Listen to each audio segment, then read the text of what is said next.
નમસ્કાર દર્શક મિત્રો, પાટનગર સંદેશમાં આજે આપ નિહાળી રહ્યા છો કચ્છ જિલ્લાના નખત્રાણા તાલુકાની અંદર આવેલા પાવરપટ્ટી વિસ્તારના એક ગામ અરલ.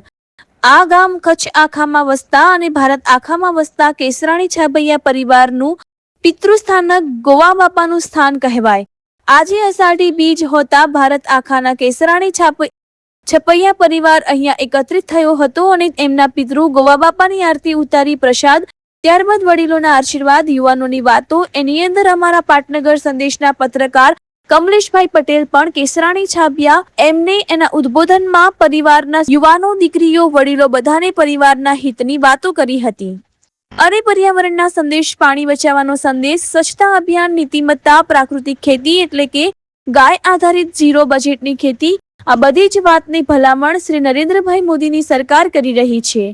ત્યારે અમારા પાટનગર સંદેશના પત્રકાર કમલેશભાઈ પટેલે પણ આ પરિવારના હોવાથી આ બધી વાતોની ચર્ચા પરિવાર સાથે શેર કરી હતી. તેમની ખૂબ તાલીઓના ગગડાટ અને પરિવારના સભ્યોના હૃદયમાં સીધી વાત પહોંચાડી હતી. ખૂબ ખૂબ ધન્યવાદ.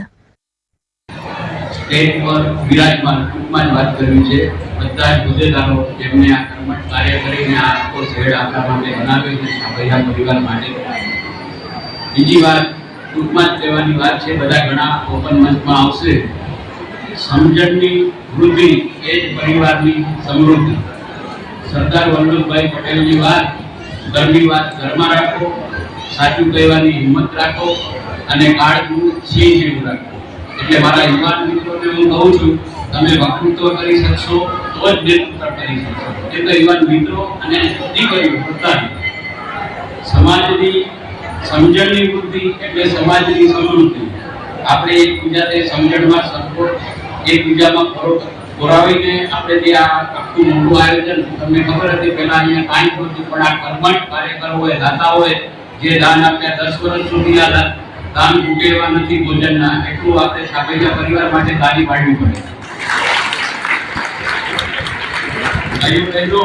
બીજી હું વાત કરું કે સમજણની વૃદ્ધિની વાત આવે છે તો યુવાનો માટે ફક્ત એટલી વાત કરીશ કે આપણા યુવાનો જે છે, જે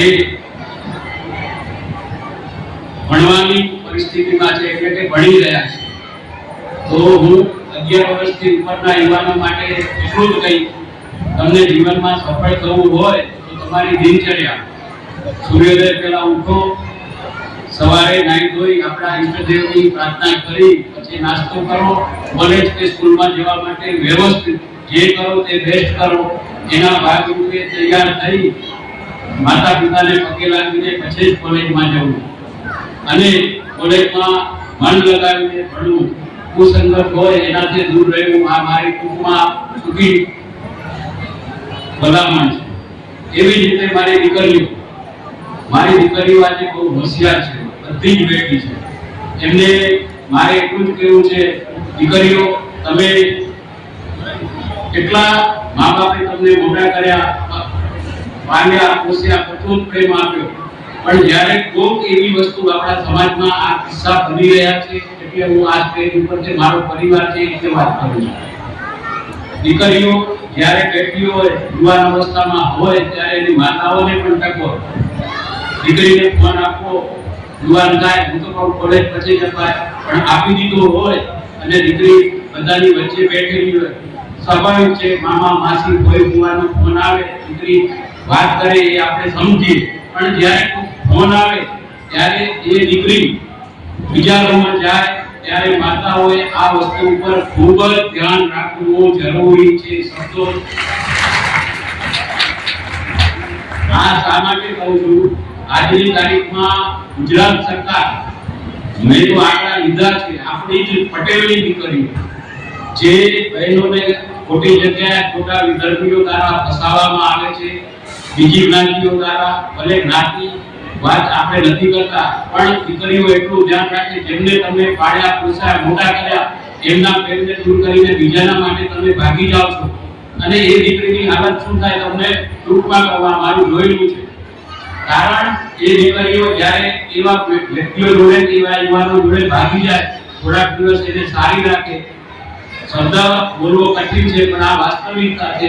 દીકરી પ્રેગ્નેન્ટ થઈ જાય. આજે આપણી દીકરીઓ એવા સેન્ટરો ગુજરાત સરકારના છે એમાં મેં રૂબરૂ આવી દીકરીઓ જોઈ છે.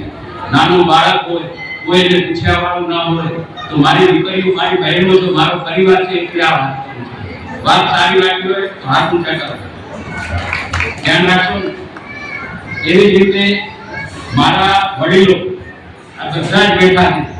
આજ એમનો પરસેવો, એમની મહેનત, એમની કાળી મજૂરીના લીધે આજે આપણે એટલા મોટા આ સ્ટેજ ઉપર પાટીદાર સમાજનું નામ ઓલ ઇન્ડિયામાં ગુંજી રહ્યું છે. બધા જ પ્રસંગો આપણે આપણું આ નાનું સ્થાન કેટલું મોટું થઈ ગયું. આપણે કોઈ પ્રસંગ કરવામાં ભવિષ્યમાં તકલીફ જ ના પડે એટલું વિચારીને મારો આ સ્ટેજ બેઠો છે. ત્યારે એને હું આદર સાથે નમન કરું છું. ભાઈઓ બહેનો, બીજી વાત તમને એ કહેવા માંગુ છું, મારી વાત ના ગમે તો હું વાત પૂરી કરી નાખીશ, પણ કેવી જરૂરી છે. આજની તારીખની અંદર આપણા દેશની અંદર પર્યાવરણની વાત હોય તે બધી, તો હું તમને 5 મુદ્દા ટૂંકમાં જ કહું. પહેલું, ગ્લોબલ વોર્મિંગ દેશ અને દુનિયાનો મોટામાં મોટો પ્રશ્ન છે.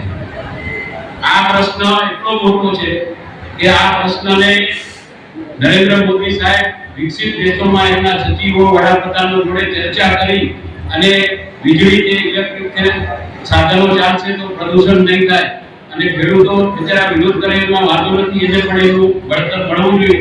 પણ આપણે પ્રદૂષણ બચાવવા માટે માં કે નામ એક ઝાડ આપણા ઘરમાં કે આપણી જગ્યાએ ત્યાં વાવવું જોઈએ. વાવશો ઝાડ.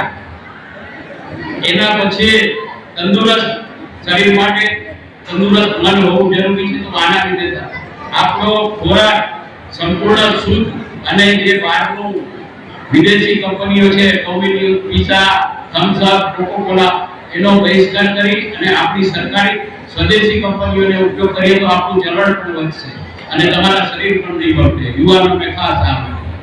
ત્રીજી વાત, પ્રાકૃતિક ખેતી. આપણે બધા ખેડૂતો જ છીએ. પ્રાકૃતિક ખેતી એટલે ગાય આધારિત ઝીરો બજેટની ખેતી. આપણી પાસે વિશાળ જમીનો છે, પણ આવનાર પેઢીને, જેમ કે જમીન માતા ભગવતી માતા પણ પોકારી રહ્યા છે કે એની અંદર જે અળસિયા થાય, આ થાય, એની અંદર રાસાયણિક ખાતર નાખવાથી એમનો મોટો દુર્ભેદ જમીન માતા બંજર થતી જાય છે. આપણી આ પેઢીને આપણે શું આપીશું? તો આપણી પાસે વિશાળ જમીન હોય તો 10 વીઘા હોય તો 1 વીઘામાં 8 કરવો જરૂરી છે આપણા પરિવાર માટે. સ્વચ્છતા, જ્યાં ત્યાં થૂકવું નહીં, જ્યાં ત્યાં આપણે આપણી હોશિયાર છીએ પાટીદાર સમાજ. સ્વચ્છતા પછી જળ અભિયાનની વાત આવે. દુનિયાનું મોટામાં મોટું વિશ્વયુદ્ધ ભવિષ્યમાં જળ માટે થશે, પાણી માટે. તો પાણીને એનો ખાસ એકદમ સુચારુ રીતે વાપરવું, એવી પ્રાર્થના કરબદ્ધ હાથ જોડીને કહું છું. સરકાર અત્યારે મોટું અભિયાન ચલાવી રહી છે અને પ્રેમ, ભાવ, મિત્રતા, દોસ્તી અને નીતિની મત્તા. આપણે પણ પહેલા આપણા દાદા પરદાદા બધા જ્યારે ટોપડા લખતા એના ઉપર શ્રી સભા લખતા. નીતિ વાળો પૈસો જ આપણે આગળ આવશે, નતો નીતિ વગરનો પૈસો ક્યારેય જિંદગીમાં કામ નહીં આવે. યુવાનો, જ્યારે તમે બિઝનેસમાં રાખો, નીતિમત્તા કમાવાનો હક બધાને છે, પણ નીતિમત્તાને ધ્યાને રાખી અને આ આપણે બિઝનેસ કરવો જોઈએ એવી મારી કરબદ્ધ હાથ જોડીને પ્રાર્થના છે. બીજું વધારે નથી કહેતો, બધા મંચ ઉપર બેઠેલા છે. મારી બહેનો ભાઈઓને મારી વાત ગમી હોય તો એક તાળી આપી દો તો હમણાંથી જશો. સ્ક્રીન ઉપર પોતાના જીવનના 5-6 કલાક નાના બાળકો રમતા હોય તો માતાઓ એને કામ કરતી હોય તો ફોન આપી દે છે. ફોન વાપરવો જરૂરી છે, પણ આ ફોનની પાછળ તમે જે તમારો સમય વ્યર્થ કરો છો એ સમય સ્ક્રીન ટાઈમ ઓછો કરો અને તમારા પોતાની પ્રગતિ ઉપર ધ્યાન રાખો. આ બધા જ પરિવારનો છે. તમે ગલી કુચી જ્યાં હશો ફોન ચાલુ. બાળકો નાના હશે, 2 વર્ષનું થાય, ફોન પકડાવી દે, ગીત સંભળાવે. આ એવો ના પાડો અને આપણા પરિવાર પાછળ પડી જશે. એટલે સ્ક્રીન ટાઈમ ઓછો કરી નાખો. ધન્યવાદ.